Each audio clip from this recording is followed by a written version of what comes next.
Big boss season 7 episode 43 review ആണ്. മസ്താനി പോയപ്പോൾ കരഞ്ഞ ആളുകളിൽ ഭൂമുഖത്താനും അല്ലാതെ വേറെ ആരും ഉണ്ട് എന്ന് ഞാൻ വിചാരിക്കുന്നില്ല.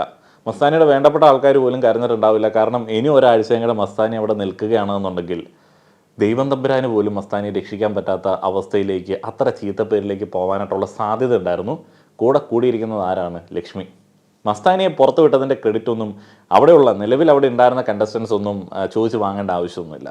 മസ്താനി തന്നെയാണ് മസ്താനിക്ക് വേണ്ടി ടിക്കറ്റ് ടു എവിക്ഷൻ എന്ന് പറയുന്ന ഒരു ടാസ്ക് സ്വന്തമായിട്ട് കളിക്കുകയും ഈ ലക്ഷ്മിയുടെ കൂടെ കൂടി നെഗറ്റിവിറ്റി കളിച്ച് മുന്നേറാനായിട്ട് ശ്രമിച്ചതുമൊക്കെ. മസ്താനി തന്നെയാണ് മസ്താനിക്കുള്ള വഴി ഒരുക്കിയത്. മസ്താനിക്ക് ഒരു വോട്ടും കൊടുക്കണ്ട, അങ്ങനെ ഒരു വോട്ടും കൊടുക്കാനായിട്ടുള്ള ഒന്നും ഉണ്ടായിരുന്നില്ല എന്നുള്ളത് വന്ന അന്ന് തൊട്ട് തന്നെ ആളുകൾ, പ്രേക്ഷകർ മനസ്സിലാക്കിയ ഒരു കാര്യമാണ്. എന്തെങ്കിലും ഒരു പോസിറ്റീവായിട്ടുള്ള ഒരു കാര്യം മസ്താനിയെ കുറിച്ചിട്ട് ആരെങ്കിലുമൊക്കെ കമൻറ്റ് ബോക്സിൽ പറയുന്നത് ഞാനിതുവരെ കേട്ടിട്ടില്ല. ഇനിയിപ്പോൾ ഇന്ന് ചില ആളുകൾ പറയാൻ സാധ്യത ഉണ്ടാവാം. അങ്ങനെ ഒരു സാധ്യതയെക്കുറിച്ചിട്ട് ഞാൻ ആദ്യം തന്നെ പറയാമല്ലോ. ഈ മസ്താനിയുടെ ആ ഒരു ഇഷ്യൂ, മസ്താനി, ഒനിൽ, ലക്ഷ്മി എന്നിവർക്കിടയിൽ ആ ഒരു ഇഷ്യൂ, അതിനെ അഡ്രസ്സ് ചെയ്ത ഒരു രീതിയിൽ ചെറിയൊരു അപാകത ഇല്ലേ എന്നെനിക്കൊരു ഡൗട്ട്. കാരണം എന്താണെന്ന് വെച്ച് കഴിഞ്ഞാൽ, ഇപ്പോൾ വീഴാൻ പോകുന്ന സമയത്താണെങ്കിലും ഒരാൾ ചാവാൻ പോകുന്ന സമയത്താണെങ്കിലും നമ്മളെ പിടിക്കുന്ന സമയത്ത്, നമ്മളെ സ്പർശിക്കുന്ന സമയത്ത് നമുക്ക് അൺകംഫർട്ടബിൾ ആയിട്ടൊക്കെ തോന്നാനായിട്ടുള്ള സാധ്യത ഉണ്ട് ഇല്ലേ? ഇപ്പം ഒരാൾ വീഴാൻ വേണ്ടി പോവുകയാണ്, അയാൾ പിടിച്ചത് നിങ്ങളുടെ നിക്കറിലോ പാൻറ്റിലോ ആണ്. നിങ്ങളുടെ പാൻറ്റോ നിക്കറോ ഊരിപ്പോയി കഴിഞ്ഞാൽ നിങ്ങൾക്കൊരു അൺകംഫർട്ടബിൾ ആയിട്ടുള്ളൊരു ഫീൽ അടിക്കില്ലേ? അയാൾ രക്ഷപ്പെട്ടു, അയാളുടെ ജീവൻ രക്ഷപ്പെട്ടു എന്നുണ്ടെങ്കിലും നിങ്ങൾക്കൊരു ഫീൽ ഉണ്ടാവില്ലേ? മേ ബി അങ്ങനെ ഒരു ഫീലൊക്കെ ഉണ്ടാവാൻ സാധ്യതയുണ്ട്. അല്ലെങ്കിൽ നിങ്ങൾക്ക് വളരെ പ്രധാനപ്പെട്ട, നിങ്ങൾ മറ്റാരും സ്പർശിക്കാൻ ആഗ്രഹിക്കാത്ത ഒരു സ്ഥലത്ത് പിടിച്ചാണ് അദ്ദേഹം നിന്നത് എന്നുണ്ടെങ്കിലും അൺകംഫർട്ടബിളായിട്ട് ഫീൽ ചെയ്യാൻ സാധ്യതയുണ്ട്. അങ്ങനെയുള്ള തോന്നലുകളെ നമുക്ക് കുറ്റം പറയാനായിട്ട് പറ്റില്ല. തോന്നി, അങ്ങനെ ഒരു തോന്നൽ മറ്റാരും കേൾക്കാതെ അവരായിരിക്കുന്ന ഒരവസ്ഥയിൽ, ഇപ്പോൾ അവർ ബിഗ് ബോസ് ഹൗസിലല്ലേ, അങ്ങനെ ഒരു തോന്നൽ കേട്ടു. ഇനിയിപ്പോൾ പുറത്ത് വരുന്ന സമയത്ത് ആ ഒരു തോന്നലിനെ കുറിച്ചിട്ട് ആരോടെങ്കിലും ഒന്ന് പറയാം എന്ന് വിചാരിച്ച് കാത്തിരിക്കേണ്ട ആവശ്യമൊന്നുമില്ലല്ലോ.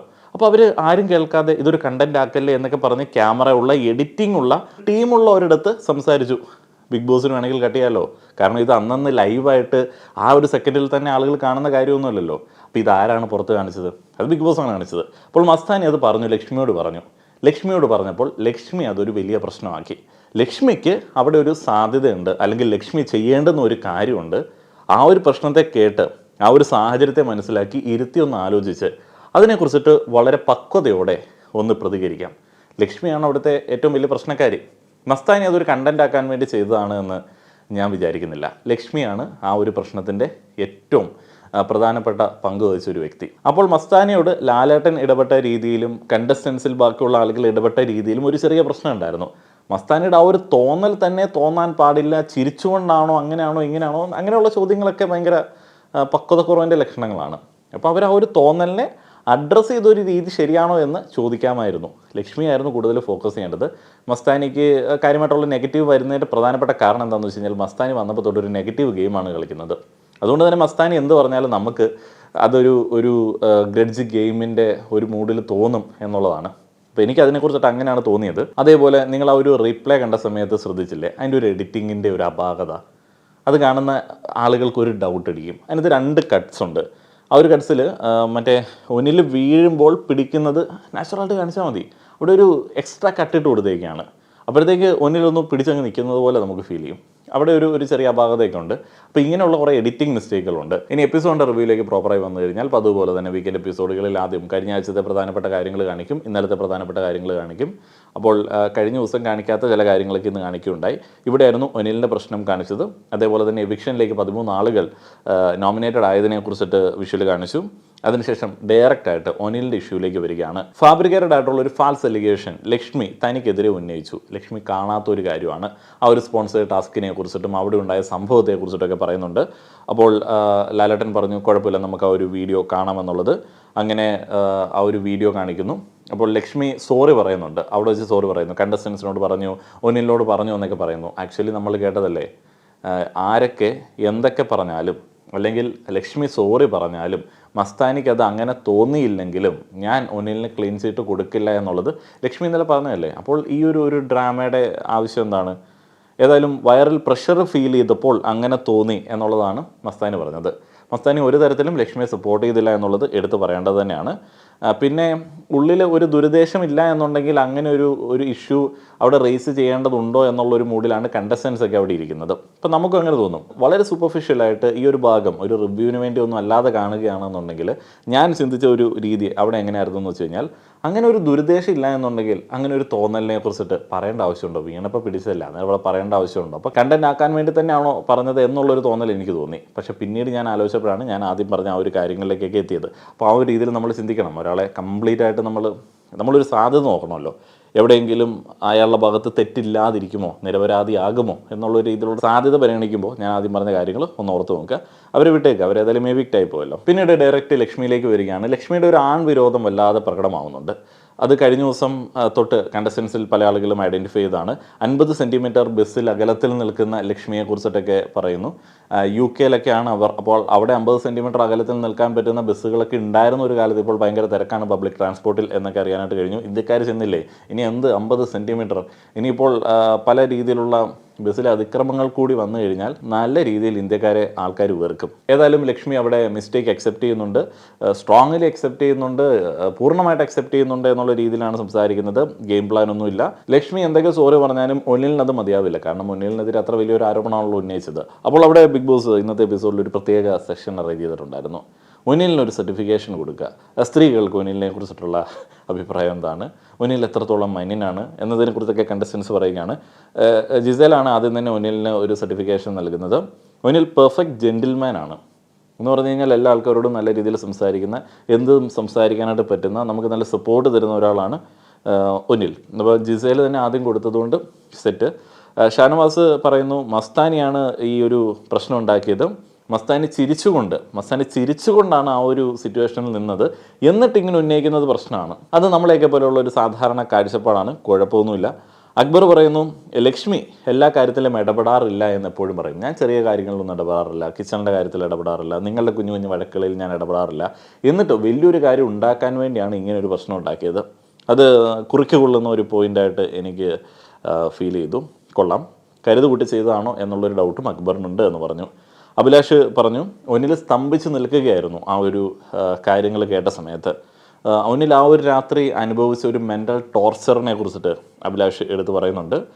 റെന പറയുന്നുണ്ട് കംപ്ലീറ്റ് റിഫ്ലെക്സ് ആണ്, അത് കാണുമ്പോൾ തന്നെ അറിയാം. ആ സമയത്ത് ഫീൽ ചെയ്ത് കഴിഞ്ഞാൽ അത് അപ്പോൾ തന്നെ പറയണ്ടേ എന്നൊക്കെ ഉള്ളതാണ് റെന പറയുന്നത്. അപ്പോൾ ഇതിനകത്ത് നമ്മൾ ആലോചിക്കണം, മസ്താനി അത് ലക്ഷ്മിയോട് പറഞ്ഞു. ആ ഒരു പ്രശ്നം അവിടെ നിന്ന് ഇങ്ങനെ പോവുകയാണ്. അപ്പോൾ മസ്താനി അതൊരു വലിയ ഇഷ്യൂ. മസ്താനിക്ക് ഒരു എന്തെങ്കിലും പോയിൻ്റുള്ള ഒരു സാധനം കിട്ടുകയായിരുന്നുണ്ടെങ്കിൽ മസ്താനി ഏത് ലെവലിൽ കൊണ്ടുപോയി അത് ഇഷ്യൂ ആക്കിയേനെ എന്നുള്ളത് നമുക്കറിയാം. അപ്പം അവിടെ ഇട്ട് കൊടുത്തു. പിന്നീട് ആലോചിച്ചപ്പോൾ എനിക്ക് തോന്നിയതാണ്. പ്രവീൺ ആ ഒരു രീതിയിലാണ് സംസാരിക്കുന്നത്. മസ്താനി ക്ലിയർലി പറഞ്ഞു പ്രൈവറ്റായിട്ട് ഇരിക്കേണ്ട കാര്യമാണ് എന്നുള്ളത്. അപ്പോൾ ലാലേട്ടൻ പറയുന്നു എന്ത് പ്രൈവറ്റ്, ഇവിടെ എന്ത് പ്രൈവറ്റ്?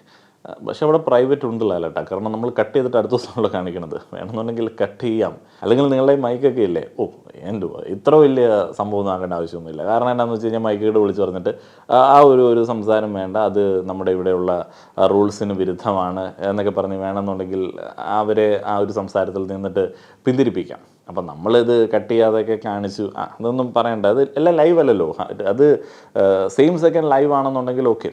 അതുകൊണ്ട് എനിക്ക് അതിനകത്ത് വലിയ സംഭവം തോന്നിയില്ല. അതിന് ഓൾസോ പറയുന്നു മസ്താനി ചിരിച്ചാണ് അത് പറഞ്ഞത്. ആ ഒരു മൊമെൻറ്റിലും അവിടെ ആ ഒരു അലിഗേഷൻ ലക്ഷ്മി ഉന്നയിക്കുന്ന സമയത്തും ചിരിച്ചുകൊണ്ടാണ് നിന്നത്.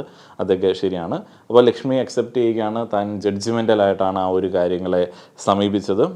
അതേപോലെ തന്നെ ഇങ്ങനെയുള്ള ഫോൾസ് അലിഗേഷനൊക്കെ ആളുകൾക്കെതിരെ ഉണ്ടാവുന്നത് ലക്ഷ്മി അറിഞ്ഞിട്ടും ഇങ്ങനെ ചെയ്തു എന്നൊക്കെ ഉള്ളത് ലക്ഷ്മി സമ്മതിക്കുന്നുണ്ട്. അപ്പോൾ ഒന്നിലിൻ്റെ അമ്മ വിളിക്കുകയാണ്. ഒന്നിലിൻ്റെ അമ്മ മോഹൻലാലാണ് എന്ന് കേട്ടപ്പോഴത്തേക്ക് വല്ലാത്ത എക്സൈറ്റഡായി. ശരിയാണ് കേട്ടോ, ഒരാൾ വീട്ടിലേക്ക് വിളിച്ചിട്ട് മോനെ ഞാൻ മോഹൻലാലാണ് അല്ലെങ്കിൽ അമ്മ ഞാൻ മോഹൻലാലാണെന്നൊക്കെ പറഞ്ഞു കഴിഞ്ഞാൽ ശരിക്കും എക്സൈറ്റഡ് ആവും ആ ഒരു സൗണ്ടൊക്കെ കേൾക്കുന്ന സമയത്ത്. അപ്പോൾ ഒന്നിനോട് മിണ്ടാനുള്ളതിനേക്കാളും കൂടുതൽ എക്സൈറ്റ്മെൻറ്റ് അമ്മയ്ക്ക് മോഹൻലാലിനോട് മിണ്ടാൻ വേണ്ടിയായിരുന്നു. സ്വാഭാവികം. ഏതായാലും നല്ല കട്ട സപ്പോർട്ടുള്ള ഒരു അമ്മയാണ് ഒന്നിലുള്ളത് എന്നത് കണ്ടപ്പോൾ എനിക്ക് വലിയ സന്തോഷം തോന്നി. അമ്മമാരൊക്കെ അങ്ങനെ ഭയങ്കര കട്ട സപ്പോർട്ടാണ്. നമുക്കിങ്ങനെ ഇല്ലാതാവുമ്പോഴേ നമുക്ക് ആ ഒരു ഫീലിംഗ് ഒക്കെ അത് വല്ലാത്തൊരു ഫീലിംഗാണ്. കാരണം അമ്മമാരാണ്, അവർക്ക് നമ്മളെക്കുറിച്ചിട്ട് ഒരു നെഗറ്റീവും ഇല്ല. നമ്മൾ എന്ത് ചെയ്താലും വളരെ പോസിറ്റീവാണ്. നമ്മളുടെ കുഞ്ഞ് അച്ചീവ്മെൻറ്റുകൾ ഇപ്പോൾ നമ്മളൊരു കല്ലെടുത്ത് മുകളിലേക്ക് വെക്കുകയാണെന്നുണ്ടെങ്കിൽ അതുപോലും ഈ എൻ്റെ മോൻ അങ്ങനെ ചെയ്തല്ലോ എന്നുള്ളതാണ്. ഈ മകനൊക്കെ ഉണ്ടായിക്കഴിഞ്ഞാൽ പിന്നെ ഭർത്താവിനേക്കാളും കൂടുതൽ മക്കളെയൊക്കെ ആയിരിക്കും അമ്മമാർ സ്നേഹിക്കുന്നത്. ശരിക്കും പല അമ്മമാർക്കും പെൺമക്കളെക്കാളും കൂടുതൽ സ്നേഹം ആൺമക്കളോടാണ്, കണ്ടിട്ടില്ലേ? എന്നാൽ അപ്പന്മാർക്ക് പെൺമക്കളോടാണ് സ്നേഹം. അതുകൊണ്ട് തന്നെ അവർക്ക് കൂടുതൽ സ്ത്രീധനം കൊടുക്കുന്നു, പിന്നീട് അവരുടെ വീട്ടിലേക്ക് പൈസയൊക്കെ കൊടുക്കുന്നു. എന്നാൽ അമ്മമാർ ആൺമക്കൾ എന്നൊക്കെ പറഞ്ഞ് ഇങ്ങനെ ചേർത്തെടുത്തു. എന്നിട്ട് ചില സമയത്ത് അവർ സ്വത്തൊക്കെ എഴുതി എടുത്തിട്ട് വീട്ടിൽ നിന്ന് പറഞ്ഞു വിടും. അത് ഞാൻ ഓർത്തപ്പോൾ പറഞ്ഞു എന്നുള്ളതേ ഉള്ളൂ. അതുകൊണ്ട് തന്നെ ഈ ജോലിക്കൊക്കെ പോകുന്ന ആൾക്കാർ, ഞാൻ പറയുകയാണ്. ജോലിക്കൊക്കെ പോയിട്ട് ലീവില്ല, അല്ലെങ്കിൽ പിന്നെ വരാം, അങ്ങനെയൊന്നുമില്ല. നമുക്ക് വീട്ടിൽ പോകാൻ തോന്നുന്ന സമയത്ത് പോയിക്കോണം. അതൊരു നഷ്ടമായിട്ട് കരുതരുത്. കാരണം എല്ലാ ആളുകൾക്കും പ്രായം കൂടുന്നു, അസുഖങ്ങൾ വരുന്നു. ചിലപ്പോൾ നമുക്ക് ഇന്ന് കാണാൻ തോന്നിയ ആൾക്കാരെ നാളെ കാണാൻ പറ്റിയെന്ന് വരില്ല. നമ്മുടെ എല്ലാം ജീവിതം അങ്ങനെയാണ്. അതുകൊണ്ട് തന്നെ നിങ്ങൾ ബന്ധങ്ങൾ സൂക്ഷിക്കുന്ന സമയത്ത് അവിടെ പണമൊക്കെ നോക്കാതെ, സമയമൊക്കെ നോക്കാതെ, പറ്റുമെന്നുണ്ടെങ്കിൽ പ്രായമായിട്ടുള്ള ആൾക്കാരെയും പേരൻസിനെയൊക്കെ പോയി കാണുക. അവരുടെ കൂടെ ആവാനായിട്ടുള്ള പ്രിവിലേജൊക്കെ ഉണ്ടെന്നുണ്ടെങ്കിൽ, സാഹചര്യങ്ങളുണ്ടെങ്കിൽ അങ്ങനെ തന്നെ ആവുക. അപ്പോൾ അത് ഒന്ന് ഓർമ്മിപ്പിച്ചു എന്നുള്ളതേ ഉള്ളൂ. ബിഗ് ബോസ് ഒക്കെ വരുമ്പോൾ എപ്പിസോഡൊക്കെ പിന്നാണെങ്കിലും പറയാം, നമ്മുടെ മെയിൻ കാര്യം എന്ന് പറയുന്നത് സന്തോഷമുള്ള ജീവിതമാണല്ലോ. മുന്നിൻ്റെ അമ്മ പറയുന്നു, നീ എൻ്റെ മകനാണ്, നീ നന്നായിരിക്കുക, we all are proud of you മോനെ എന്നൊക്കെ പറഞ്ഞിട്ട് കട്ട സപ്പോർട്ടാണ്. അതിനുശേഷം ക്യാപ്റ്റൻസിയെ കുറിച്ചിട്ടുള്ള പുകഴ്ത്തലാണ്. ഇന്ന് ഫുള്ള് പുകഴ്ത്തലാണ്. ഒനിലിൻ്റെ വിഷമം മൊത്തം ആളുകൾക്ക് അഫക്റ്റഡ് ആയിട്ടുള്ളത് കൊണ്ട് അവർക്ക് വേറെ ആരോടും വലിയ പരാതി പരിഭവമൊന്നുമില്ല. അനീഷ് പറയുന്നു അഭിലാഷ് ഒരു നല്ല ക്യാപ്റ്റനായിരുന്നു. കേട്ടപ്പോൾ ലാലേട്ടൻ ഞെട്ടിപ്പോയി, ഞാൻ ഞെട്ടിപ്പോയി. അതിന് പറയുന്നു നല്ല ക്യാപ്റ്റനൊക്കെ ആയിരുന്നു, ടോയ്ലറ്റ് മാത്രം നോക്കിയില്ല. ലക്ഷ്മിക്കും ടോയ്ലറ്റ് മാത്രം നോക്കാൻ പറ്റിയില്ല പ്രവീണിന് എന്നുള്ളൊരു പരാതിയുണ്ട്. ജിസേലിന് അത് കൊണ്ടു, കാരണം ജിസേലായിരുന്നല്ലോ ടോയ്ലറ്റിൻ്റെ സംഭവം. അപ്പോൾ പ്രവീണോടുള്ള ദേഷ്യമല്ല, അല്ലെങ്കിൽ ബാക്കി ക്യാപ്റ്റൻസിയുമായി ബന്ധപ്പെട്ട പ്രശ്നമല്ല. അതിനുവേണ്ടി ചിലപ്പോൾ ജിസേലിനോടായിരുന്നായിരിക്കാം പ്രശ്നം. കയ്യിൽ സ്റ്റിച്ച് ഉണ്ടായിരുന്നു. അപ്പോൾ ലാലേട്ടൻ ചോദിച്ചു, കയ്യിൽ സ്റ്റിച്ച് ഉണ്ട്, കൈ മുറിഞ്ഞിരിക്കുകയാണ്, എന്നാലും പാത്രം കഴുകാറുണ്ടല്ലോ, നമ്മുടെ നെവിന് വേണ്ടിയും ആരിന് വേണ്ടിയൊക്കെ പാത്രം കഴുകാറുണ്ട്. ന്യായമായിട്ടുള്ളൊരു ചോദ്യം. അപ്പോൾ ജിസേൽ പറയുന്നു, നെവിൻ ബാത്റൂമിൽ ഞാൻ പറയുന്നൊന്നും കേൾക്കാറുണ്ടായിരുന്നില്ല. അപ്പോൾ നെവിൻ അവിടെ എഴുന്നേറ്റ് നിന്ന് ലെവൻ്റെ ഒരു മെഴുകൽ, എനിക്ക് കണ്ണെടുത്താൽ കണ്ടുകൂടാ ചെങ്ങയുടെ മെഴുകൽ, അവനൊന്ന് കാണിച്ചുകൊണ്ട് ചെയ്യാറില്ല എന്നുള്ളത്. കാണിച്ചുകൊണ്ട് പലതും ചെയ്യാറുണ്ടല്ലോ, ആൾക്കാർ കാണാൻ വേണ്ടി എന്തൊക്കെയാണ് കാണിച്ചുകൊണ്ടിരിക്കുന്നത്. വീക്കെൻഡ് എപ്പിസോഡുകളിൽ ഇയാളുടെ ഒരു പരിപാടിയുണ്ട്. ചില ആളുകൾ പറയും ADHD ആണ് ആര്യൻ എന്നുള്ളത്. ആക്ച്വലി ഒരു ADHD അഭിനയിക്കുന്ന ഒരു വ്യക്തിയാണ് നെവിൻ. എന്ന് പറഞ്ഞാൽ ശ്രദ്ധിക്കാൻ വേണ്ടി അവിടെയും ചൊറിഞ്ഞ് ഇവിടെയും ചൊറിഞ്ഞ് ഉറങ്ങിയൊക്കെ ഇരിക്കും. ശരിക്കും ഈ വീക്കെൻഡ് എപ്പിസോഡുകൾ വരുന്ന സമയത്ത് നെവിൻ അല്ലാതായി മാറുന്നുണ്ട്. ഒരുമാതിരി നമ്മളൊക്കെ ചിലപ്പോൾ ചെയ്തിട്ടുണ്ടാവും. ഒന്ന് ഓർത്ത് വെക്കുമ്പോൾ ഫീലിംഗ് ഒക്കെ അടിക്കും. നമുക്ക് പ്രണയമൊക്കെ ഉള്ള പെൺകുട്ടികളുടെ അടുത്ത്, അല്ലെങ്കിൽ ആൺകുട്ടികളുടെ അടുത്തൊക്കെ ഇങ്ങനെ അവർ ശ്രദ്ധിക്കാൻ വേണ്ടി ഒരു ക്രിഞ്ചത്തരൊക്കെ കാണിച്ചിട്ടുണ്ടാവുമല്ലോ. അതുപോലെ ലാലേട്ടനെ കാണുമ്പോഴത്തേന് ഒരുമാതിരി നെവിൻ എന്തോ പ്രണയം അങ്ങോട്ട് കൂടിയിട്ട് എന്തൊക്കെയോ കാണിച്ചു കൂട്ടാറുണ്ട്, ശ്രദ്ധ പിടിച്ചു പറ്റാൻ വേണ്ടി. എന്നിട്ട് അങ്ങോട്ട് നിന്നങ്ങ് കുഴയും, എന്തെങ്കിലും വർത്താനം പറയത്തേനും നിന്നങ്ങ് കുഴയും.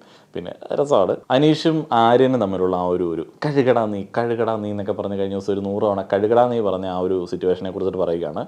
ആര്യൻ്റെ ബേസിക് സ്വഭാവമാണ് പ്ലേറ്റ് കഴുകില്ല. ആര്യൻ കഴുകി വെച്ച പ്ലേറ്റ് നോക്കിക്കഴിഞ്ഞാൽ അതിനകത്ത് വേസ്റ്റൊക്കെ ഉണ്ടാവും, കറിവേപ്പിലൊക്കെ ഉണ്ടാവും.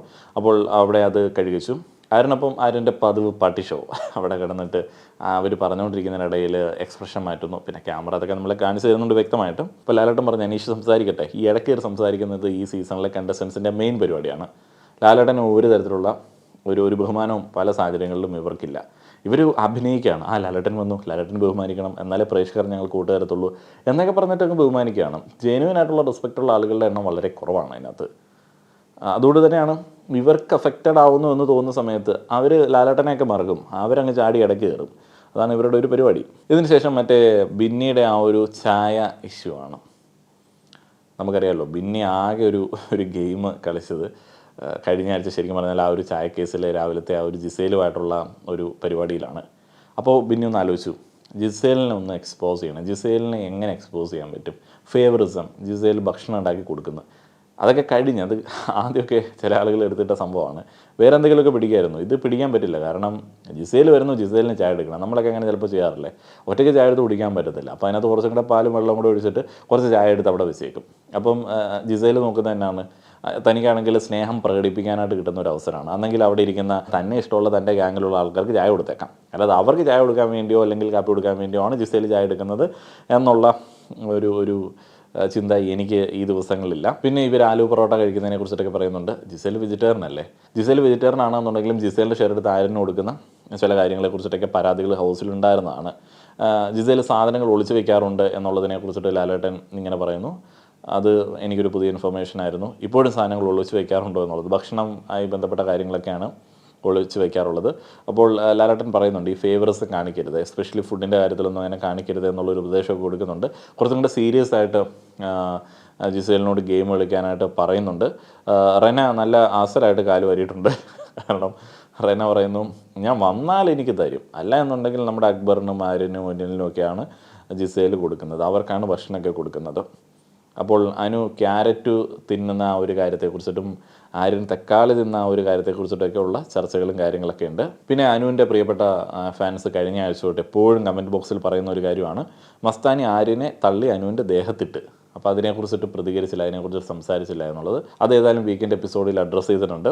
അപ്പോൾ മസ്താനിയെ തൊട്ട് കഴിഞ്ഞാൽ മസ്താനിക്ക് അൺകംഫർട്ടബിൾ ആവും. പിന്നെ എന്തുകൊണ്ടാണ് നമ്മുടെ ആര്യനെ തള്ളിയത്, അല്ലെങ്കിൽ ആര്യൻ തള്ളാൻ പറഞ്ഞപ്പോൾ അങ്ങനെ ചെയ്തത് എന്നൊക്കെ ലാലേട്ടൻ ചോദിക്കുന്നുണ്ട്. ഇതിനുശേഷം സാബുമാനൊക്കെ എങ്ങനെ അവിടെ ഇരിക്കണം എന്നുള്ളത് ഞാൻ ആലോചിക്കുന്നത്. ആ പാവം പ്രവീണൊക്കെ പോയി, സാബുമാൻ അവിടെ ഇരിക്കുന്നു. അതൊക്കെ ഒരു മിറക്കിളാണ്. പ്രവീണയൊക്കെ പുറത്താക്കിയിട്ട് സാബുമാനെയൊക്കെ എനിക്ക് തോന്നുന്നു പ്രവീണിൻ്റെ ഗ്രാഫ് ആദ്യം അത്ര നൈസ് അല്ലായിരുന്നു, പിന്നെയാണൊന്ന് കയറി വന്നത്. ക്യാപ്റ്റൻസിയിലേക്കൊക്കെ വന്നപ്പോഴാണൊന്ന് കയറി വന്നത്. അപ്പം സാബുമാൻ ഇങ്ങനെ പഠിച്ചുകൊണ്ടിരിക്കുകയാണ് 2 ആഴ്ചയായിട്ട് ആളുകളെയൊക്കെ. സാബുമാൻ പഠിച്ച് എന്തോ പരീക്ഷയൊക്കെ എഴുതിയിട്ട് ഗെയിം കളിക്കാൻ വേണ്ടി കാത്തിരിക്കുകയാണ് ബിഗ് ബോസും. സാബുമാൻ്റെ സ്ട്രാറ്റജി അതാണെന്ന് തോന്നുന്നു, പഠിക്കുകയാണ്. വെയിറ്റ് ചെയ്യ്, കാണിച്ചു തരാം. മൊത്തത്തിൽ കുറേയധികം കണ്ടസ്റ്റൻസ് കട്ട ഷോകം ആയതുകൊണ്ട് ഇനി സാബുമാൻ പഠിച്ചൊന്ന് കാണിക്കട്ടെ എന്ന് വിചാരിച്ചിട്ടായിരിക്കും സാബുമാനെ നിലനിർത്തിയിരിക്കുന്നത്. അല്ലാതെ ഒരു തരത്തിലും സാബുമാൻ അവിടെ നിൽക്കാനായിട്ടുള്ള ഒരു സംഭവം ഞാൻ കാണുന്നില്ല. ഇപ്പം വോട്ട് ചെയ്ത് നമ്മൾ ആളുകളെ തോൽപ്പിക്കുകയാണെന്നുണ്ടെങ്കിൽ ചിലപ്പം സാബുമാൻ അവിടെ നിൽക്കും. കാരണം നമ്മൾ സാബുമാൻ ഉണ്ട് എന്ന് ഓർക്കത്തില്ലല്ലോ. അപ്പോൾ അതുകൊണ്ട് ചിലപ്പോൾ സാബുമാനെ വോട്ട് ചെയ്ത് തോൽപ്പിക്കാൻ നമുക്ക് പറ്റത്തില്ല. പക്ഷേ ഇതങ്ങനെയല്ലല്ലോ. അതുകൊണ്ടാണ് ഈ സാബുമാൻ നിൽക്കുന്നതിൽ എനിക്കൊരു ഡൗട്ട്. സാബുമാൻ അനുവിനെ ഹിപ്പോക്രറ്റ് എന്നൊക്കെ വിളിച്ചതിനെ കുറിച്ചിട്ട് ചോദിക്കുകയുണ്ടായി. ഈ തവണ ബിഗ് ബോസിലൊക്കെ അങ്ങനെയാണ്. ആരെക്കുറിച്ച് എന്ത് കുറ്റം പറഞ്ഞാലും അത് വീക്കെൻഡ് എപ്പിസോഡിൽ ചോദിക്കും. അതുകൊണ്ട് ഒന്നും അവിടെ പറയാനായിട്ട് വരുത്തൊന്നുമില്ല. അപ്പോൾ അനു എന്ത് കുറ്റമാണ് പറഞ്ഞത്, ആരുടെ കുറ്റമാണ് പറഞ്ഞത് എന്നൊക്കെ ചോദിക്കുന്നു. അപ്പം സാബുമാൻ ക്ലിയർ ആയിട്ട് എന്താണ് എന്നുള്ളത് പറയുന്നു. പക്ഷേ അനുവിൻ്റെ കേസിനകത്ത് അനു എടുത്തുകൊണ്ട് പോയ ക്യാരറ്റൊന്നും അത്ര വലിയ പ്രശ്നം ഉണ്ടാക്കാനായിട്ട് സൈസിലുള്ള ക്യാരറ്റൊന്നും ആയിരുന്നില്ല. പക്ഷേ ബിഗ് ബോസ് ഹൗസിൽ അങ്ങനെ എടുത്തുകൊണ്ട് പോകുന്ന എല്ലാ സാധനങ്ങൾക്കും അത്ര വലിയ പ്രശ്നങ്ങൾ ഉണ്ടാക്കാനായിട്ടുള്ള സൈസൊക്കെ ഉണ്ടാവാറുണ്ട്. അതിപ്പം ആ സിറ്റുവേഷൻ അനുസരിച്ച്, വേറെ കണ്ടൻറ്റൊന്നും ഇല്ല എന്നുണ്ടെങ്കിൽ കുഞ്ഞ് ക്യാരറ്റും കുഞ്ഞ് ഉള്ളിത്തൊലിയും വലിയ പ്രശ്നമാവും. പിന്നീട് ആ ഒരു കുക്കീസിൻ്റെ കേസ്, കുക്കീസ് എന്നൊക്കെ പറയുമ്പോൾ നമ്മൾ ഉദ്ദേശിക്കുന്ന കുക്കീസ് അല്ല ഇവരുടെ കുക്കീസ്. ഇവരുടേത് ദാരിദ്ര്യത്തിൻ്റെ അങ്ങേയറ്റത്തിൽ നിന്നിട്ട് എന്തെങ്കിലും തിന്നണമല്ലോ എന്ന് വിചാരിച്ചിട്ട് ഈ ചോറും അതേപോലെ തന്നെ മാവും എണ്ണയെല്ലാം കൂടെ കുഴച്ച് മുളക് പൊടി ഇട്ടിട്ട് ഇങ്ങനെ അവൻ്റെ അകത്ത് വെച്ചിട്ട് ഉണക്കിയെടുക്കും. ശരിക്കും പറഞ്ഞാൽ അടയാണ് ഇവരുടെ കുക്കീസ്. അത് കൂടുതൽ അങ്ങോട്ട് ഉണങ്ങി പോകുമ്പോഴത്തേന് കുക്കിയായി മാറും. ശരിക്കും പറഞ്ഞാൽ കൂടുതൽ നല്ല സാധനങ്ങളൊക്കെ ഇട്ടിട്ട് അട ഉണ്ടാക്കുമ്പോഴായിരിക്കുമല്ലോ കുക്കീസ് ആവുന്ന, എന്തെങ്കിലും ആയിക്കോട്ടെ. അപ്പോൾ അതാണ് ഇവരുടെ പരിപാടി. അപ്പോൾ അതൊക്കെ ഒരു പ്രശ്നമാവുന്നുണ്ട്. അതിനെക്കുറിച്ചിട്ടൊക്കെ കഴിഞ്ഞ ദിവസം അവിടെ ഹൗസിൽ പ്രശ്നം ഉണ്ടായിരുന്നു. ജിഷിനാണെങ്കിൽ കഴിഞ്ഞ ദിവസം മറ്റേ വീക്കെൻഡ് എപ്പിസോഡിൽ വന്നപ്പോൾ ഇങ്ങനെ നിന്ന് ജിഷിനാടാ ഇന്നൊക്കെ ഇങ്ങനെ ഇരിക്കുന്നു, വയ്യ, പേടിച്ചു പോയി. വില്ലനായിട്ട് വന്നതാണ് ജിഷിൻ. വില്ലൻ ഭയങ്കര മാസമായിരിക്കും എന്നൊക്കെ വിചാരിച്ച് വന്നതാണ്. പക്ഷേ ജിഷിൻ ഈ ആഴ്ചയൊക്കെ ബിഗ് ബോസ് പറയുന്നതും കേട്ട, ടാസ്ക് ലെറ്ററും വായിച്ച് അതും മനസ്സിലാക്കി ആരോടും ഒരു പ്രശ്നമില്ലാതെ ഗെയിം കളിക്കുകയാണ്. വന്ന ആഴ്ച എന്ത് ഷോ ആയിരുന്നു, അത് ഷോ ആണെന്നുള്ളത് ഇപ്പോൾ കറക്റ്റായിട്ട് തന്നെ മനസ്സിലായി. ജിഷിൻ ഇങ്ങനെ പോട്ടെ. ഇപ്പോൾ ജിഷിനെ കാണാൻ തന്നെ ഒരു അഴകുണ്ട്. ഒരു പാവം ചെറുപ്പക്കാരൻ, കണ്ടു കഴിഞ്ഞാൽ ഒരു വോട്ട് കൊടുക്കാൻ തോന്നും. അതിനുശേഷം പ്രവീൺ അടുത്ത ആഴ്ചത്തെ ഗെയിം പ്ലാനുകളെ കുറിച്ചിട്ടൊക്കെ പറയുകയാണ്. ഞാനത് അടുത്ത ആഴ്ച അങ്ങനെ ഇരുന്ന് അവിടുന്ന് അങ്ങനെ നോക്കി ഇതിൻ്റെ അളവൊക്കെ എടുത്ത് ഭക്ഷണം എടുക്കുന്നവരെ കുറിച്ചിട്ടൊക്കെ വിഷയം ഉണ്ടാക്കാൻ വേണ്ടി ഇരിക്കുകയാണ്. അപ്പം ലാലേട്ടൻ കൊടൂരം തന്നെ. ലാലേട്ടൻ അങ്ങനെയൊക്കെ നോക്കിയിരിക്കാനായിട്ട് പ്രേക്ഷകർ സമ്മതിച്ചിട്ടുണ്ടോ എന്നുള്ളത് നോക്കാം. പ്രവീൺ എവിക്റ്റഡാണ്. പാവം, സർപ്രൈസ്ഡായിപ്പോയി. സത്യം പറഞ്ഞു കഴിഞ്ഞാൽ പ്രവീൺ എവിക്റ്റ് ആവേണ്ട ഒരു കാര്യമില്ല. അത് അങ്ങനെയാണ്. ബിഗ് ബോസ് നമ്മൾ പ്രഡിക്റ്റ് ചെയ്യുന്ന പോലെയല്ല, അൺപ്രഡിക്റ്റബിളാണ്. അപ്പം അന്ന് സാഗറൊക്കെ പുറത്തോട്ട് പോയത് ഓർക്കുന്നില്ല. ഞാൻ എപ്പോഴും പറയും സാഗർ പോയതൊക്കെ എനിക്ക് ഭയങ്കര അൺപ്രഡിക്റ്റബിളായിരുന്നു. കാരണം സാഗറൊക്കെ ഒന്ന് കയറി വരുമായിരുന്നു. ചില പ്രേക്ഷകർ എങ്ങനെയാണ്, എന്തടിസ്ഥാനത്തിലാണ് വോട്ട് കൊടുക്കുന്നത് എന്നുള്ളത് അറിയത്തില്ല. ജിൻഡോയെ ഞാൻ ഇന്ന് സ്മരിക്കുന്നു. മസ്താനി അങ്ങനെ ആദ്യമായിട്ടൊന്ന് കരഞ്ഞു. മസ്താനിക്ക് മൊത്തത്തിൽ മൂഡ് കംപ്ലീറ്റ്ലി പോയി. മസ്താനി അങ്ങ് ഇല്ലാണ്ടായി, വയ്യാണ്ടായി, നാണം കെട്ട് പുറത്തു പോയൊരു കണ്ടസ്റ്റൻ്റാണ്. നാണം കെട്ടുള്ള പുറത്തു പോക്കായിട്ട് എനിക്ക് തോന്നി. കാരണം അങ്ങനെയുള്ള കാര്യങ്ങളൊക്കെ ചെയ്തു വെച്ചു. അപ്പാന് പോയപ്പോൾ ചിരിച്ചു, അല്ലെങ്കിൽ ബാക്കിയുള്ള ആളുകളെ കളിയാക്കി, അങ്ങനെയൊക്കെ കളിയാക്കി. ശൈത്യ പോയപ്പം ചിരിച്ചു, കളിയാക്കി. അപ്പോൾ അങ്ങനെയൊക്കെ ചെയ്തിട്ട് മസ്താനി ഈ ആഴ്ച പോകുമ്പോഴത്തേക്ക്, അതും പിന്നെ നീ അടുത്ത ആഴ്ച പോകുന്നൊക്കെ പറഞ്ഞിട്ട് മസ്താനി ഈ ആഴ്ച പോകുമ്പോഴത്തേക്ക് ആൾക്കാർ കണക്കിന് കൊടുത്തു. മസ്താനി ഏതായാലും കരഞ്ഞു പ്രവീണിൻ്റെ ആ ഒരു കേസിൽ. പ്രവീണും അനുമോളും ഒക്കെ തമ്മിൽ ഒരു ട്രാക്കൊക്കെ ഉണ്ടാക്കാൻ വേണ്ടി നോക്കിയായിരുന്നു എന്നിങ്ങനെ ആരോപണമൊക്കെ ഉണ്ട്. കാണുമ്പോൾ നമുക്ക് അങ്ങനെ തോന്നും. അനുമോളാണെങ്കിൽ അങ്ങനെ ഒരു ട്രാക്ക് എങ്ങനെയെങ്കിലും കാശ് വാങ്ങുന്നതാണല്ലോ, കണ്ടൻറ്റ് കൊടുക്കണ്ടേ, അങ്ങനെയൊക്കെ പറഞ്ഞ ആളായതുകൊണ്ട് നമുക്ക് അതിനകത്ത് അവിശ്വസിക്കേണ്ട സംഗതികളൊന്നുമില്ല. ഏതായാലും പ്രവീൺ പോവുകയാണ്. പ്രവീണൊക്കെ പോയി കഴിയുമ്പോഴത്തേക്ക് അനുമോൾ പതുക്കെ പഴയ ഗ്യാങ്ങിലേക്ക് ഇങ്ങനെ വരും. ലക്ഷ്മി മസ്താനിയൊക്കെ പ്രവീൺ പോയപ്പോഴത്തേന് ആകെ മൊത്തത്തിൽ അങ്ങ് തകർന്നു പോയി. കാരണം മൊത്തത്തിൽ നെഗറ്റീവായി വൈൽഡ് കാർഡുകൾ മുഴുവൻ തോൽവിയാണ് എന്നുള്ളൊരു തോന്നൽ അവർക്കുണ്ടായി. കാരണം അവർക്ക് ഓൾറെഡി നെഗറ്റീവ് വീക്കെൻഡ് എപ്പിസോഡുകളുണ്ട്. പ്രവീണും കൂടെ പോയപ്പോഴത്തേക്ക് അവരുടെ കാര്യത്തിലൊരു തീരുമാനമായി. കംപ്ലീറ്റ് സ്ട്രാറ്റജി ഫെയിലാണ്. കാരണം ജിഷിൻ അവരുടെ കൂടെ അല്ലല്ലോ എന്നുള്ളൊരു തോന്നലുണ്ട്. സാബുമാനെ അവർ കൺസിഡർ ചെയ്യുന്നില്ല. അപ്പോൾ ഈ ലാലേട്ടൻ്റെ അടുത്തേക്ക് ചെന്ന സമയത്തും പ്രവീൺ, ലാലേട്ടൻ എല്ലാവരും സമ്മതിക്കുന്നുണ്ട് ഇതൊരു അൺപ്രഡിക്റ്റബിൾ ആയിട്ടുള്ള സിറ്റുവേഷനാണ്. നല്ലൊരു ഗെയിമറാണ് പ്രവീൺ.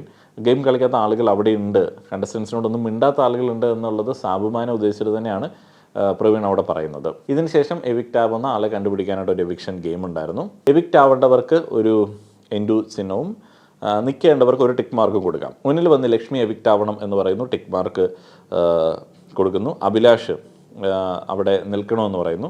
അപ്പോൾ അവിടെ ഒന്നിൽ 2 വേർഡുകൾ പറയുന്നുണ്ട്, ഇൻക്ലൂസിവിറ്റി, അതേപോലെ തന്നെ ട്രോമ റീഹാബ് അല്ല എന്ന് പറയുന്നുണ്ട്. ഇൻക്ലൂസിവിറ്റി എന്ന് വെച്ച് കഴിഞ്ഞാൽ എന്താണെന്നറിയാമല്ലോ.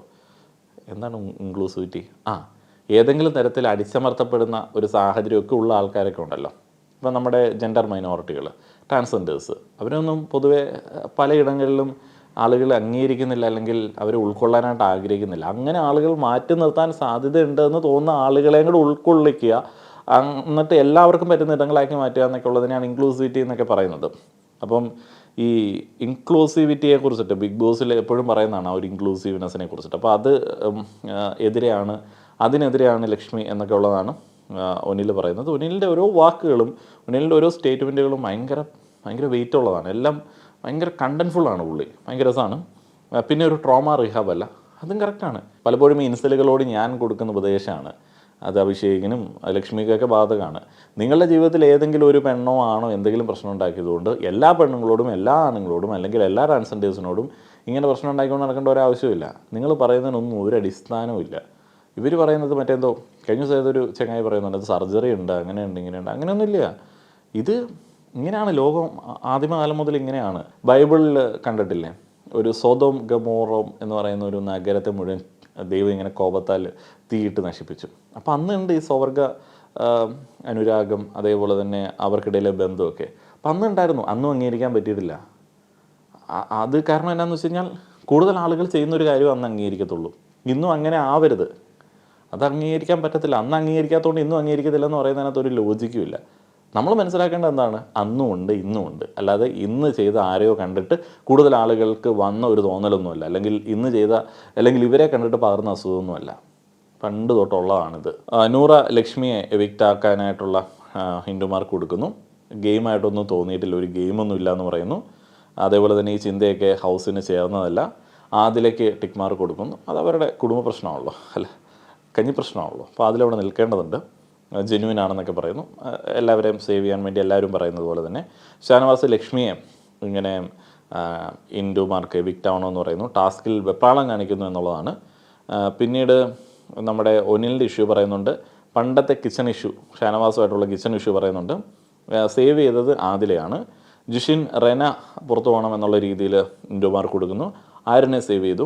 ആര്യന് ഇഷ്ടമാണ് ജിഷിന്. എനിക്കും ചില സമയങ്ങളിൽ ആര്യന് ഇഷ്ടമാവാറുണ്ട്. എന്തെങ്കിലും ഒരു വെറൈറ്റി സാധനം കൊടുക്കുന്നത്, അത് വെറുപ്പിക്കലാണെങ്കിലും തമാശയാണെങ്കിലും ഒച്ചയൊക്കെ ഇങ്ങനെ കണ്ടുകൊണ്ടിരിക്കാൻ പറ്റുന്ന ആര്യൻ്റെ അടുത്തു നിന്നാണ്. ജിസയിൽ മസ്താനി എവിക്റ്റ് ആവണമെന്ന് പറയുന്നു. ആര്യൻ സേവ് ആകണമെന്ന് പറയുന്നു. അപ്പം അതിന് പോയപ്പോൾ മസ്താനി ചിരിച്ചു. ആ ഒരു ചിരി ഇപ്പോഴും എൻ്റെ കാതുകളിൽ മുഴങ്ങുന്നു എന്നുള്ള ഒരു സെറ്റപ്പൊക്കെയാണ് ജിസയിൽ. പിന്നെ പ്രവീൺ പോയപ്പോൾ 10 ഡേയ്സ് കൂടെ നിന്നിട്ട് പ്രവീൺ പോയപ്പോൾ മസ്താനി കരഞ്ഞു. അവർക്ക് മനസ്സിലായി കാണും ബോണ്ടുകളുടെ ബോണ്ട് എന്താണ് എന്നുള്ളത്. ഏതായാലും ഒനിൽ ലക്ഷ്മി പുരുഷന്മാരോടെല്ലാം മാപ്പ് പറയണം എന്ന് പറയുന്നു. ഒനിൽ കറക്റ്റായിട്ട് ആ ഒരു പൊളിറ്റിക്സ് ഡെലിവർ ചെയ്യുന്നുണ്ട് കേട്ടോ. ഈ ഒരു കാലഘട്ടത്തിൻ്റെ രാഷ്ട്രീയം കറക്റ്റായിട്ട് സംസാരിക്കുന്നുണ്ട്. റിഹബ് അല്ല, ട്രോമ ഹീലാക്കാനായിട്ടുള്ള സ്ഥലമല്ല. അപ്പോൾ അവരുടെ ദേഷ്യമോ അവരുടെ മുൻകാല പകകളോ ഇവിടെ വന്നിട്ട് ആർക്കെങ്കിലും എതിരെ എടുത്ത് ഉപയോഗിച്ചിട്ട് വിജയിച്ച് പോവാം എന്ന് വിചാരിച്ചു കഴിഞ്ഞാൽ നടക്കത്തില്ല എന്ന് സിമ്പിളായിട്ട് ഉദ്ദേശിക്കുന്നു. അപ്പോൾ ലക്ഷ്മി അവിടെയൊക്കെ ഇങ്ങനെ വീണ് മാപ്പ് പറയുകയാണ്. ഏറ്റവും കൂടുതൽ ടിക്ക് കിട്ടിയത് ലക്ഷ്മിക്കാണ് എന്നുണ്ടെങ്കിലും മസ്താനി എവിക്റ്റഡ് ആവുന്നു. മസ്താനി പോയപ്പോൾ ആരും ചിരിക്കാതിരിക്കാനായിട്ടൊക്കെ ശ്രമിച്ചു, എന്നാലും ചില ആളുകൾക്ക് ചിരി വരുന്നുണ്ടായിരുന്നു. ബിന്നിക്ക് വല്ലാത്തൊരു സന്തോഷം വന്നു. കാരണം ബിന്നിക്ക് ഇവിടെ വന്നിട്ട് ആകെ കിട്ടിയ ഒരു നിർവൃതി എന്ന് പറയുന്നത് ഇന്നാണ്. ബിന്നി എന്തോ ചെയ്തിട്ടാണ് മസ്താനി പോയത് എന്നുള്ളത് ബിന്നി വിചാരിക്കുന്നുണ്ട്. എനിക്ക് തോന്നുന്നു വൈകിട്ട് എല്ലാവരും ഉറങ്ങി കഴിഞ്ഞപ്പോൾ മുട്ടിൽ നിന്ന് പ്രാർത്ഥിച്ചിട്ടുണ്ടാവും, അതുകൊണ്ടായിരിക്കും അത്ര സന്തോഷം. അല്ലാതെ എന്ത് ചെയ്യാനാണ് ബിന്നി. ഏതായാലും ബിന്നിക്കൊരു സന്തോഷമുണ്ടായി. Aryan is genuine. ആര്യൻ ആരുടെയും വോട്ടും വേണ്ട, ഒന്നും വേണ്ട, നിൽക്കുന്നിടത്തോളം നിൽക്കുക, അലമ്പ് കളിക്കുക, അതൊക്കെയാണ് പുള്ളിയുടെ മൈൻഡ്. ആര്യൻ അങ്ങോട്ട് ഡാൻസോട് ഡാൻസ്, മറ്റേ അന്നത്തെ പുലികളുടെ മാസ്ക് എടുത്തിട്ട് അവിടെ വെച്ചിട്ടുണ്ട് പക വീട്ടാൻ വേണ്ടി, അതൊക്കെ എടുത്ത് വെച്ച് ഡാൻസ് കളിച്ച് മസ്താനിയെ പുറത്തേക്ക് ഓടിക്കുകയാണ്. നൂറ അതിലേക്ക് ആര്യന് കൈ കൊടുക്കുന്നു. അനുവിൻ്റെ ഒരു വല്ലാത്തൊരു എക്സ്പ്രഷൻ, ഒരുമാതിരി മറ്റേ ഏതാണ്ട് എന്തുവാ ഇന്ത്യ കടിച്ച കുരങ്ങൻ്റെ എക്സ്പ്രഷൻ അവിടെ അനു ഇടുന്നുണ്ടായിരുന്നു. കണ്ടോ മനസ്സാക്ഷി ഇല്ലാത്തവരെ, കണ്ടില്ലേ ഒരാൾ എവിക്റ്റ് ആകുമ്പോഴത്തേക്ക് ഞാൻ എക്സ്പ്രഷൻ ഇട്ടത് കണ്ടില്ലേ, അത് വേസ്റ്റായി പോവില്ലോ, നിങ്ങളൊക്കെ എന്നെ പോലെ എക്സ്പ്രഷൻ ഇടൂ എന്നൊക്കെ ഉള്ളതാണ്. അതിന് കംപ്ലീറ്റ് ആക്ടിങ് ആണ്, കംപ്ലീറ്റ് ആക്ടിങ്. മസ്താനി ഇപ്പോൾ ഇത്ര മാത്രം കരയാനായിട്ട് എന്തുവാണ് അതിനുള്ളതെന്ന് എനിക്കറിയത്തില്ല. അങ്ങനെയാണെന്നുണ്ടെങ്കിൽ ഒനിൽ ബാക്കിയുള്ള ആളുകൾക്കൊക്കെ എതിരെ എടുത്ത മസ്താനിയുടെ കുറേയധികം കാര്യങ്ങൾ, അതൊക്കെ എന്തുകൊണ്ടാണ് ഫീൽ ആവാത്തത്? അത് മസ്താനി പോയപ്പോൾ കരഞ്ഞായിരിക്കില്ല, പ്രവീൺ പോയതിൻ്റെ കരച്ചിലിൻ്റെ ബാക്കി ഉണ്ടായിരുന്ന കണ്ണീര് ഒഴുകി വന്നതായിരിക്കും. അക്ബറും ആര്യനും ഇങ്ങനെ അപ്പാനി ഇത് നിനക്ക് വേണ്ടി ഡെഡിക്കേറ്റ് ചെയ്യുന്നു എന്നുള്ള മൂഡിൽ ഇതൊക്കെ പറഞ്ഞ സമയത്ത് ഞാനിങ്ങനെ അപ്പാനിയെ കുറിച്ചിട്ട് ആലോചിച്ചു. അപ്പാനി ഉറപ്പായിട്ടും ഇപ്പോൾ വീട്ടിലിരുന്നിട്ട് ഇങ്ങനെ കണ്ണിക്കട വെള്ളമൊക്കെ വന്നിട്ട് കണ്ടോടാ കണ്ടോ എൻ്റെ കൂട്ടുകാരടാ എന്നൊക്കെ പറഞ്ഞിട്ടുണ്ടാവും. കാരണം പുള്ളി അങ്ങനെയാണല്ലോ, പുള്ളി വളരെ ജെന്യൂനായിട്ടുള്ളൊരു മച്ചാനായിരുന്നു. പിന്നെ ഇതിനിടയിലേക്ക് ബിന്നി അപ്പാനി ചേട്ടാ കണ്ടോ എന്നൊക്കെ പറഞ്ഞിട്ട് കുമ്മനടിച്ച് കയറിയിട്ടുണ്ട്. ഏതായാലും കൊള്ളാം, ബിന്നി അവിടെ നിൽക്കുന്നുണ്ട്, നിൽക്കട്ടെ. പിന്നെയൊന്നും പിന്നെ അങ്ങനെ വലിയ ശല്യമില്ലാത്ത എന്തെങ്കിലുമൊക്കെ ആവശ്യമുള്ളത് പറയുന്ന ഒരു കണ്ടസ്റ്റൻ്റാണ്. നോക്കാം, വലിയ ഗെയിമൊന്നും ഇല്ലെങ്കിലും വേറെ ആരും ഇല്ലല്ലോ. ഈ സീസണൊക്കെ വളരെ വ്യത്യസ്തതയുള്ളൊരു സീസണായിട്ടൊക്കെ നമുക്ക് പറയാൻ പറ്റുന്നൊരു സീസണാണ്. പക്ഷേ ഇവർ ഈ ചീപ്പ് ഗെയിം കളിച്ച് കഴിഞ്ഞാൽ പോയി. പിന്നെ മസ്താനി പോയതുകൊണ്ട് ഇനിയിപ്പോൾ ലക്ഷ്മി ഒറ്റയ്ക്ക് ഒരു ചീപ്പ് ഗെയിം കളിക്കും എന്നെനിക്ക് തോന്നുന്നില്ല. പിന്നെ നല്ല രീതിയിൽ ഉടച്ച് വിട്ടില്ലേ, വീക്കെൻഡ് എപ്പിസോഡുകൾ എത്ര കഴിഞ്ഞു, എല്ലാവർക്കും കണക്കിൽ കിട്ടിയില്ലേ. അനിമോള് സൂക്ഷിക്കും, ലക്ഷ്മി ഇനി സൂക്ഷിക്കും, ജീവിതത്തിൽ വരെ സൂക്ഷിക്കും. മൊത്തത്തിൽ എല്ലാ ആളുകൾക്കും എങ്ങനെയാണ് ഒരു മനമര്യാദയായിട്ട് പോകേണ്ടതെന്നുള്ളതിനെ കുറിച്ചിട്ടൊരു ക്ലാസ് ഇവരുടെയൊക്കെ കയ്യിലിരിപ്പുകൊണ്ട് തന്നെ കിട്ടിയിട്ടുണ്ട്. കൊള്ളാം. നിങ്ങളുടെ അഭിപ്രായങ്ങൾ പറയുക. നന്ദി.